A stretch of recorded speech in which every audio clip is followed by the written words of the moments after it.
నమస్కారం, n times కి స్వాగతం. హెడ్లైన్స్ చూద్దాం.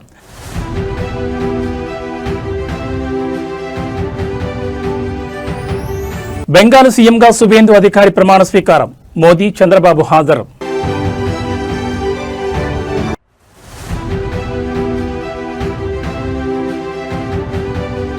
ప్రమాణ స్వీకార వేదికపై అరుదైన దృశ్యం. 98 ఏళ్ల వృద్ధ నేత కాళ్ల మొక్కిన ప్రధాని మోడీ.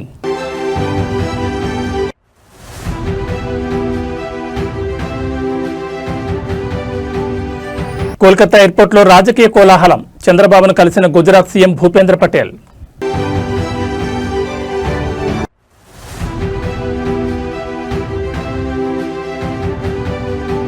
విజయ్ సీఎం అయినా ఆ పదవి ఉండదు. తమిళనాడు రాజకీయాలపై వేణుస్వామి బాంబ్. ఇక డీటెయిల్స్ చూస్తే పశ్చిమ బెంగాల్ నూతన ముఖ్యమంత్రిగా సువేందు అధికారి బాధ్యతలు చేపట్టిన చారిత్రాత్మక వేదికపై ఒక అద్భుత దృశ్యం ఆవిష్కృతమైంది.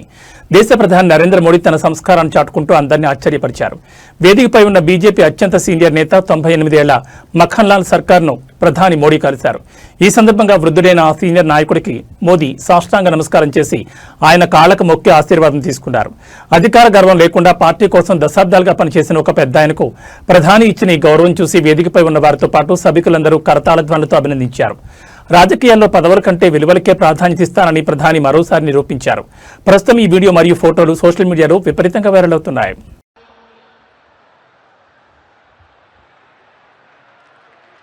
শিলিগুড়ি নিবাসী শ্রী মাখনলাল সরকার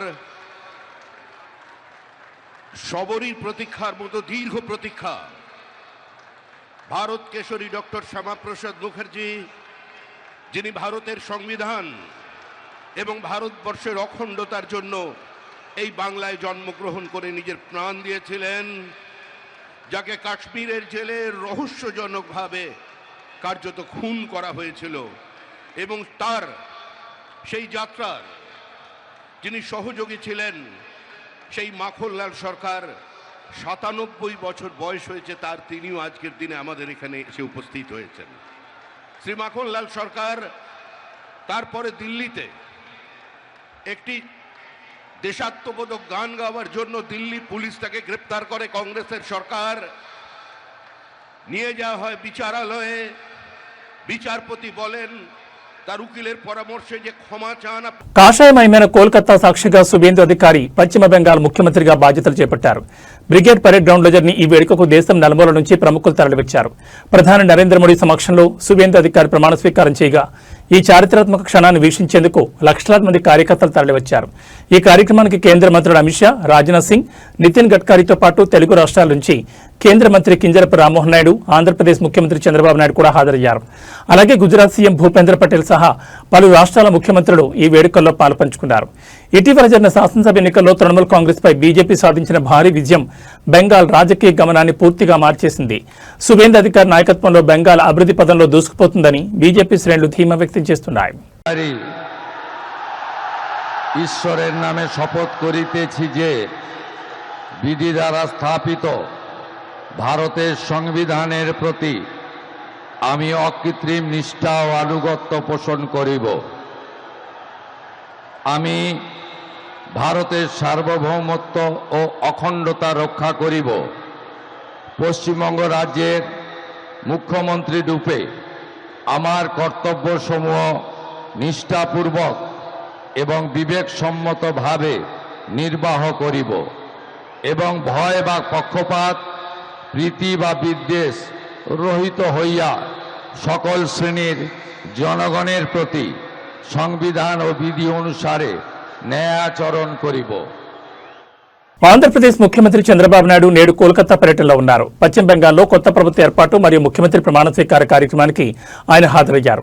కోల్కతా ఎయిర్పోర్టుకు చేరుకున్న ముఖ్యమంత్రి చంద్రబాబు నాయుడుకి కేంద్ర పౌర విమానయాన శాఖ మంత్రి కింజరపు రామ్మోహన్ నాయుడు, పలువురు ఎంపీలు, పశ్చిమ బెంగాల్లోని కీలక రాజకీయ నేతలు మరియు ఉన్నతాధికారులు సాదరంగా స్వాగతం పలికారు. అదే సమయంలో విమానాశ్రయంలో ఉన్న గుజరాత్ ముఖ్యమంత్రి భూపేంద్ర పటేల్ చంద్రబాబు నాయుడిని మర్యాదపూర్వకంగా కలిశారు.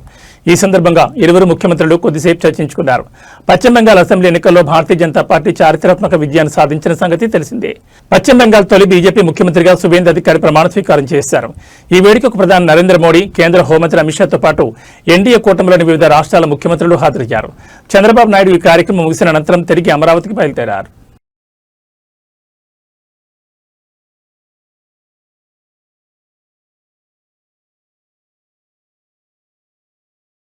తెలంగాణలో లా అండ్ ఆర్డర్ అంశం ఇప్పుడు రాజకీయ శాఖలు రేపుతోంది. కాంగ్రెస్ ప్రభుత్వం అధికారంలోకి వచ్చిన నాటి నుంచి ప్రజా సమస్యల పరిష్కారం కంటే ప్రశ్నించే గొంతులను నొక్కడమే లక్ష్యంగా పెట్టుకుందని ప్రతిపక్షాలు తీవ్రస్థాయిలో విమర్శలు గుప్పిస్తున్నాయి. ముఖ్యంగా రేవంత్ రెడ్డి ప్రతిపక్షాలపై రాజకీయ కక్ష సాధింపు చర్యలు మానుకుని రాష్ట్రంలో అదుపు తప్పుతున్న శాంతి భద్రతలపై ఫోకస్ చేయాలని డిమాండ్ చేస్తున్నారు. ప్రజలకు రక్షణ కల్పించాల్సిన పోలీసు యంత్రాంగాన్ని సోషల్ మీడియాలో ప్రభుత్వాన్ని ప్రశ్నించే వారిపై అక్రమ కేసులు బనాయించేందుకు వాడుకోవడం ప్రజాస్వామ్యానికి గొడ్డలు పెట్టని విపక్ష నేతలు ఆరోపిస్తున్నారు. ఇప్పటికైనా గాడి తప్పిన లా అండ్ ఆర్డర్ మీద దృష్టి పెట్టండి, ప్రతిపక్షాల మీద కాదు అంటూ సోషల్ మీడియా వేదికగా విమర్శలు వెలువెత్తున్నాయి. రాష్ట్రంలో జరుగుతున్న నేరాలను అదుపు చేయడంలో విఫలమవుతూ కేవలం రాజకీయ ప్రయోజనాల కోసం పోలీసులను వాడుకోవడం సరికాదనే చర్చ జోరుగా సాగుతోంది. పాపం పోలీసు వాళ్ళని మిస్యూజ్ చేసుకుంటున్నారు, బాధేస్తున్నది. నిన్న కస్టడీ అని పెట్టారు. కస్టడీ అని పెట్టి పాపము ఐపీఎస్ ఏఎస్పీ గారు, డిఎస్పీ గారు, సిఐ గారు, ఎస్ఐలు, కానిస్టేబుల్ అందరు కూడా అక్కడ కూర్చొని క్వశ్చన్ పేపర్ పైనుంచి వస్తుంది, సీఎంఓ నుంచి ఈ క్వశ్చన్ పంపిస్తారు. 16 సార్లు పాపం పేపర్ ఎడిట్లు, మళ్ళీ ప్రింట్, ఇదా అదా నాకు తెలియని కూడా. అల్టిమేట్ గా వాళ్ళకి కావాల్సింది ఏంటంటే కస్టడీలో 8 గంటలు నన్ను అడిగింది ఏంది, నీ వైఫై పాస్వర్డ్ ఏంది అని అడుగుతారు. ఏ వైఫై వాడుతున్నావు? నా వైఫై చూస్తే ఏమొస్తుంది? మా బిడ్డ కోకో మెల్లన్ కార్టూన్లు చూస్తారు, గది చూస్తారా మీరు? రాష్ట్ర ప్రభుత్వంలో ఉండి లేదు మేము ఏం ఓటీటీ చూస్తున్నామని చూస్తారా? ఇంత కాంగ్రెస్ ప్రభుత్వానికి ఇంత పని లేకుండా ఉన్నారా?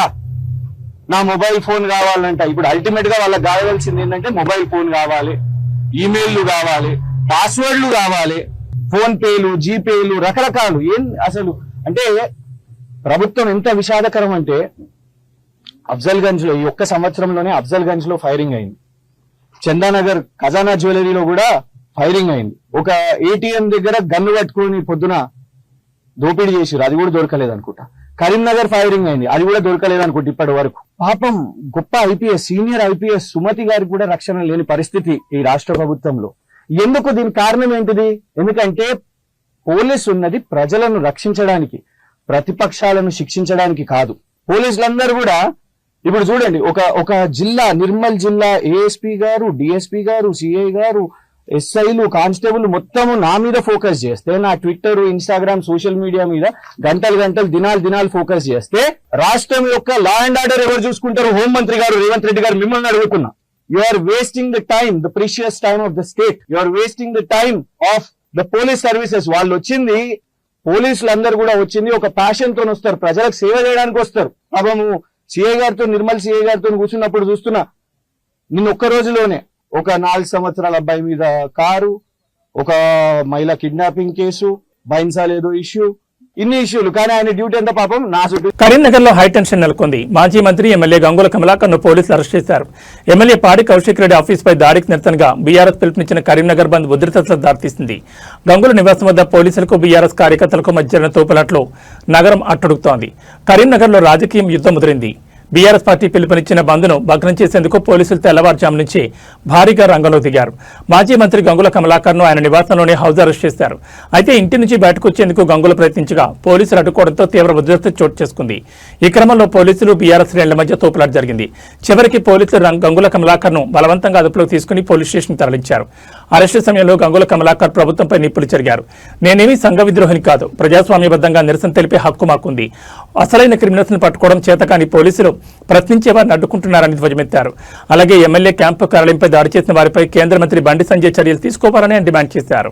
ఇల్లు ఇది, నా ఇల్లు దునుకుపోతున్నా. నేను యాంటీ సోషల్ మీడియా, నా మారణ ఆయుధాలు నా మీద ఎందుకు? మీరు ఎందుకు మరి గేట్ దాడుతున్నా? నేను ఈ మహిళ ఇది అంటే హౌస్ అరెస్ట్ అంటే మైలు కూడా దాటివా? ఇదేం పద్ధతి? అంటే ఇది మైలు కదా? ఇదేం పద్ధతి?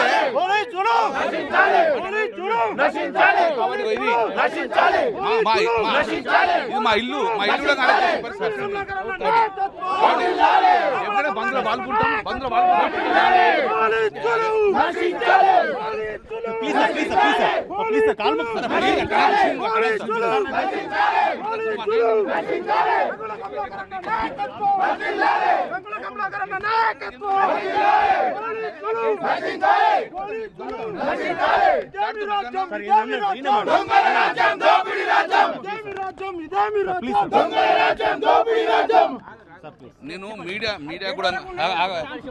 నేను మీడియా కూడా రిక్వెస్ట్ చేస్తున్నా. ఇంత అరాచమా? నేను దొంగనా? 4 సార్లు గెలిచిన. ఒక మాజీ మంత్రిని నేను శాంతియుతంగా నా ఇంట్లో ఉండడంగా నన్ను నిర్బంధం చేస్తూ కాదే, యాంటీ సోషల్ ఎలిమెంట్స్ నిర్బంధం చేయండి, దొంగలు నిర్బంధం చేయండి, ప్రజల రక్షణ కల్పించండి. ప్రజల ఆస్తుల మీద ధ్వంసం జరుగుతుంది, ప్రభుత్వ ఆస్తుల మీద ధ్వంసం జరుగుతుంది, ప్రజల ఆస్తు నగలెత్తుకపోతున్నారు. మీరు దాని మీద కాన్సెంట్రేట్. 1000 మంది పోలీసులు నా ఇంటి చుట్టూ నేను కనబడటానికి పొద్దులైతే కనబడి దొంగలు మీద పట్టుకోండి, ఇటువంటి యాంటీ సోషల్ మీద పట్టుకోండి. అట్లా ప్రజలకు శాంతియుతంగా బతికే పరిస్థితి తీసుకురాలి. మేము సందర్భంగా బీజేపీ నేతలకు మీరు ఏం చెప్పదలుచుకున్నారు? నేను ఒక్కటే చెప్తున్నా, బండి సంజయ్ కూడా ఒకటే చెప్తున్నా, సంజయ్ గారు ఇది నువ్వు ఒక మంత్రివి, నీ క్యాడర్ మొత్తం పలగొట్టిండ్రు, మీరు యాక్షన్ తీసుకోవాలి. చట్టాన్ని కాపాడాల్సిన మీరే, చట్టాన్ని చేతులు తీసుకునే విధంగా చేయకండి. ఒకవేళ మీకు తెలియక జరిగిందని మీరు అంటుకుంటా, మీరు డెఫినెట్గా వాళ్ళు యాక్షన్ తీసుకోండి, పునరావృతం కాకూడచుకోండి.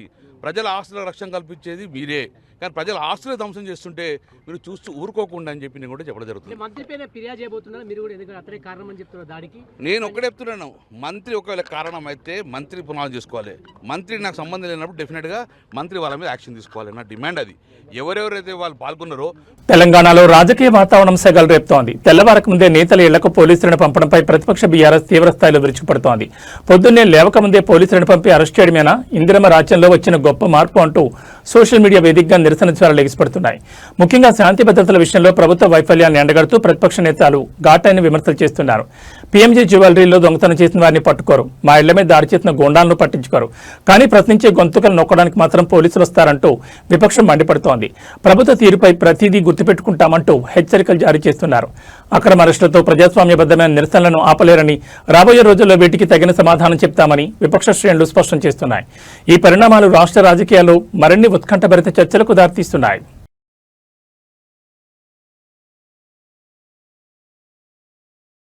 తమిళ స్టార్ విజయ్ రాజకీయాల్లోకి ప్రవేశించి తమిళగా వెట్రి కళగం పార్టీని స్థాపించిన సంగతి తెలిసిందే. అయితే విజయ్ రాజకీయ భవిష్యత్పై ప్రముఖ జ్యోతిష్యుడు వేణుస్వామి తాజాగా చేసిన జోస్యం ఇప్పుడు నెట్టింట వైరల్ అవుతోంది. విజయ్ జాతకంలో నటి త్రిష ప్రభావంపై వేణుస్వామి కీలక వ్యాఖ్యలు చేశారు. త్రిష కనుక విజయ్ జీవితంలో లేకుండా ఉండుంటే ఆయన జాతకం మరోలా ఉండేదని పేర్కొన్నారు. అంతేకాదు, ఒకవేళ విజయ్ ముఖ్యమంత్రి అయినా ఆ పదవిలో ఆయన ఎక్కువ కాలం కొనసాగలేరని బాంబు పేల్చారు.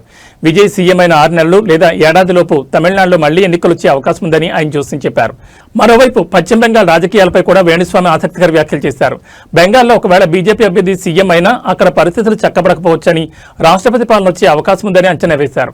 ఎప్పుడూ ఏదో ఒక వివాదాస్పద వ్యాఖ్యలతో వార్తల్లో ఉండే వేణుస్వామి ఇప్పుడు ఏకంగా 2 అగ్రనేతల భవిష్యత్పై ఇలాంటి కామెంట్స్ చేయడం చర్చనీయాంశంగా మారింది.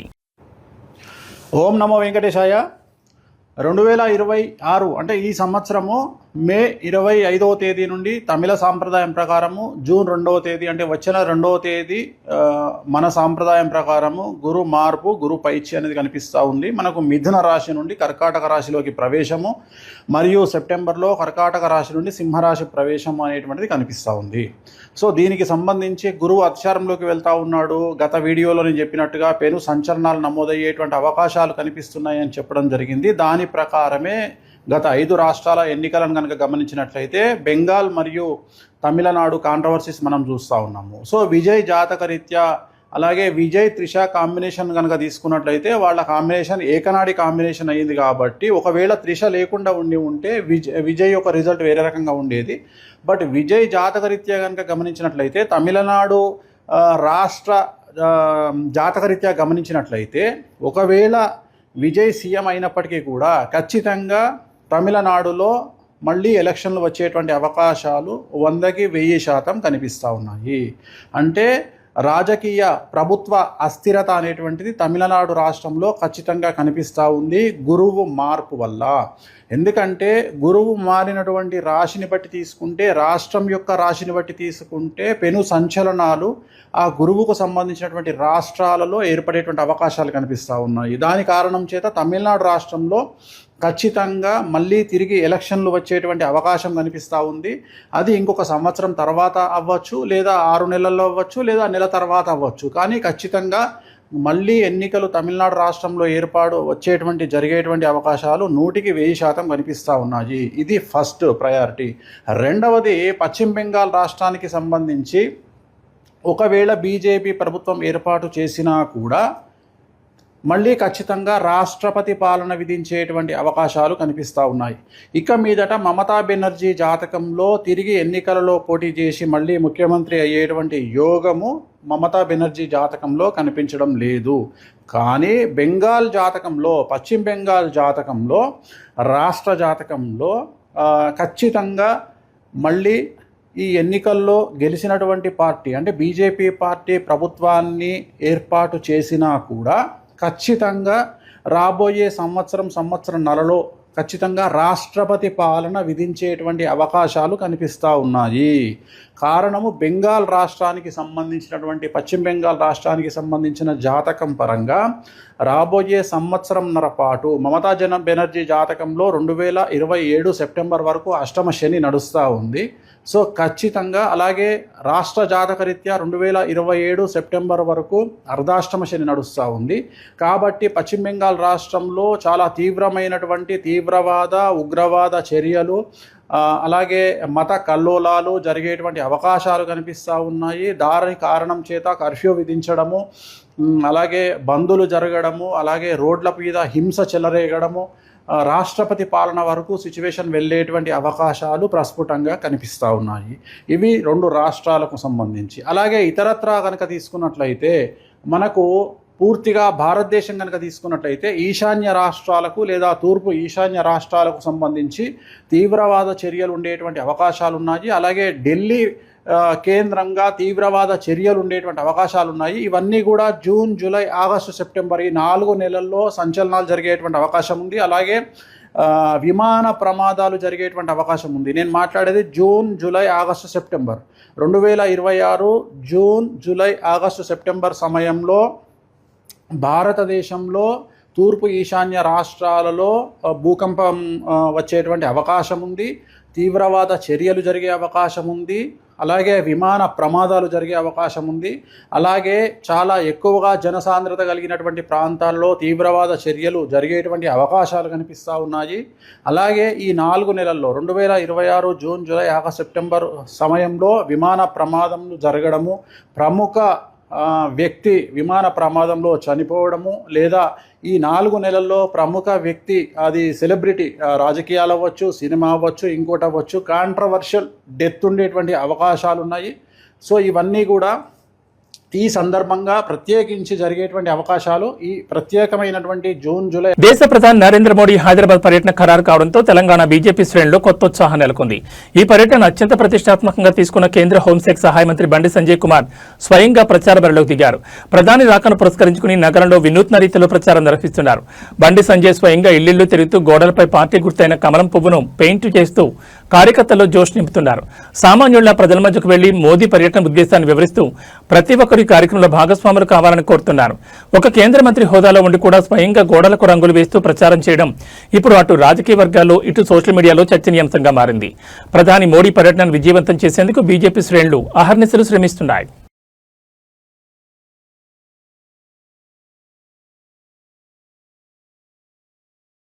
ఒంగోలు నగరంలో శుక్రవారం అర్ధరాత్రి సమయంలో స్వల్ప భూప్రకంపనలు చోటు చేసుకున్నాయి.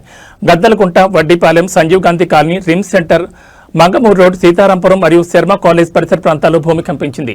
గాఢ నిద్రలో ఉన్న ప్రజలు ఒక్కసారిగా భారీ శబ్దం రావడంతో పాటు తలుపులు, కిటికీలు మరియు ఫ్యాన్లు ఊగడంతో ఉలిక్కిపడి లేచారు. భూకంపం వచ్చిందన్న భయంతో ఆబాలగోపాలం రోడ్లపై పరుగులు తీశారు. దాదాపు 2 సెకన్ల పాటు ఈ ప్రకంపనల ప్రభావం ఉన్నట్లు స్థానికులు చెబుతున్నారు. గతంలో కూడా ఇదే సమయంలో ప్రకంపనలు రావడం ఇప్పుడు ప్రజల్లో మరింత ఆందోళన కలిగిస్తోంది. ప్రస్తుతానికి ఎలాంటి ప్రాణ ఆస్తి నష్టం జరగలేదని సమాచారం. ఇటీవల కురిసిన భారీ వర్షాల కారణంగా భూగర్భ పొరల్లో ఏర్పడిన మార్పుల వల్ల ఇలాంటి స్వల్ప కంపనాలు వచ్చే అవకాశం ఉందని కొందరు భావిస్తుండగా దీనిపై భూగర్భ శాస్త్రవేత్తల నుంచి అధికారిక ప్రకటన రావాల్సి ఉంది.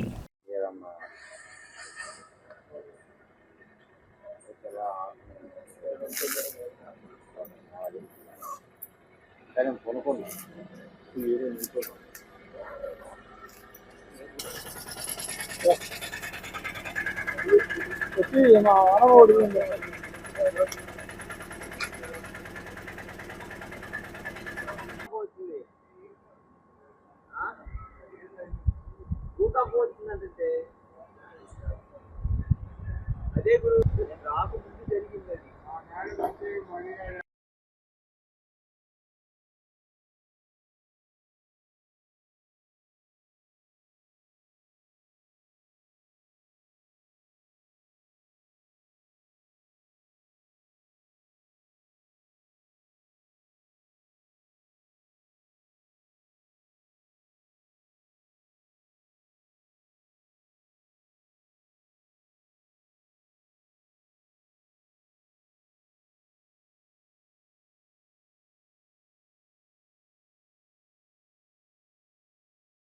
బెంగాల్ కోటపై కాషాయ జెండా రెపరెపలాడుతోంది. సువేందు అధికారిని పశ్చిమ బెంగాల్ నూతన ముఖ్యమంత్రిగా బీజేపీ అధిష్టానం అధికారికంగా ప్రకటించడంతో ఆ రాష్ట్ర రాజకీయాల్లో పెనుమార్పులు చోటు చేసుకోనున్నాయి. కోల్కతాలో జరిగిన బీజేపీ శాసనసభాపక్ష సమావేశంలో ఎమ్మెల్యేలందరూ ఏకగ్రీవంగా సువేందును తమ నాయకుడిగా ఎన్నుకున్నారు. నేడు ఉదయం 11 గంటలకు కోల్కతాలోని ప్రతిష్టాత్మక బ్రిగేడ్ పరేడ్ గ్రౌండ్స్ లో ఆయన ముఖ్యమంత్రిగా ప్రమాణ స్వీకారం చేయనున్నారు. ఈ వేడుకకు ప్రధాని మోడీతో పాటు పలువురు కేంద్ర మంత్రులు, బీజేపీ అగ్రనేతలు హాజరు కానున్నారు. ఈ సందర్భంగా కోల్కతా నగరం మొత్తం కాషాయమైంది. బీజేపీ కార్యకర్తలు సంబరాల్లో మునిగిపోయారు. ముఖ్యంగా ఈ వేడుక కోసం ప్రత్యేకంగా తయారు చేయించిన కమలం పువ్వు ఆకారపు స్వీట్లు, కాషాయ రంగు రసగుల్లాలు ప్రత్యేక ఆకర్షణగా నిలుస్తున్నాయి. బెంగాల్లో తొలిసారిగా కమల వికాసం జరగడంతో ఆ రాష్ట్ర ప్రజల్లో మరియు పార్టీ శ్రేణుల్లో నూతన ఉత్సాహం కనిపిస్తోంది.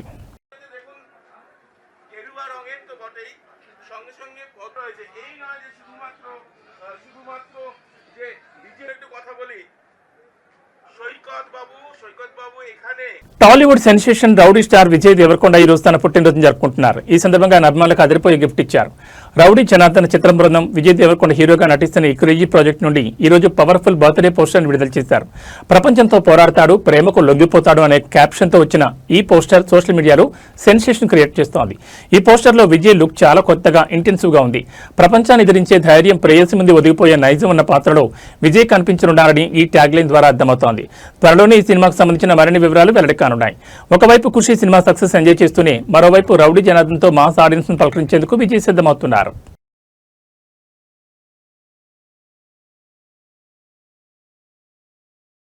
పశ్చిమాసియాలో ముదురుతున్న ఉద్రిక్తతలు భారత స్టాక్ మార్కెట్లపై తీవ్ర ప్రభావం చూపుతున్నాయి. ఇంధన సరఫరాకు ఆటంకాలు కలగొచ్చనే ఆందోళన మధ్య దేశీయ సూచీలు వరుసగా రెండవ రోజు భారీ నష్టాల్లో ముగిశాయి. అంతర్జాతీయ మార్కెట్ల నుంచి వచ్చిన ప్రతికూల సంకేతాలకు తోడు విదేశీ సంస్థాగత మదుపర్లు పెద్ద ఎత్తున అమ్మకాలకు మొగ్గు చూపడం మార్కెట్ సెంటిమెంట్ ను దెబ్బతీసింది. ముడి చమురు ధరలు మళ్లీ భగ్గుమంటున్నాయి. బ్రెంట్ ముడి చమురు 1% పెరిగి ప్రస్తుతం $101.01 వద్ద ట్రేడ్ అవుతోంది. మరోవైపు డాలర్తో పోలిస్తే రూపాయి విలువ 71 పైసలు క్షీణించి 93.51 వద్ద ముగిసింది. ఈ పరిణామాల వల్ల బీఎస్ఈలో నమోదిత కంపెనీల మార్కెట్ విలువ 1.51 లక్షల కోట్లు తగ్గి 473.46 లక్షల కోట్లకు పడిపోయింది. నేడు ఉదయం నుంచే నష్టాల్లో ప్రారంభమైన సెన్సెక్స్ ఒక దశలో 77,146 పాయింట్ల కనిష్టానికి పడిపోయింది. చివరికి 516.33 పాయింట్లు కోల్పోయి 77,328 వద్ద స్థిరపడింది. అటు నిఫ్టీ కూడా 150.50 పాయింట్లు నష్టపోయి 24,176 వద్ద ముగిసింది. ముడి చమురు ధరలు పెరగడం మరియు విదేశీ పెట్టుబడులు తరలిపోతుండడం ఇన్వెస్టర్లను కలవరపెడుతోంది.